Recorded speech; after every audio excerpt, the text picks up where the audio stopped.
لیکن کسی کے پاس عذر ہے، مریض ہے، ہاں تو یہ عذر بہانہ قابل قبول ہے اللہ کے نزدیک. یا کوئی مریض ہے، فقیر ہے، تو اس کے پاس عذر ہے اور اللہ تبارک و تعالیٰ اس کے عذر کو قبول کرے گا.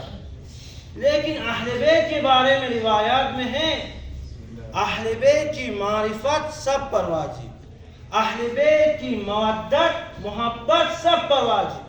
کوئی عذر، کوئی بہانہ قابل قبول نہیں ہوگا. ان اللہ لا یعذر غنیا ولا فقیرا ولا مریضا ولا صحیحا ولا اعمى ولا بصیرا.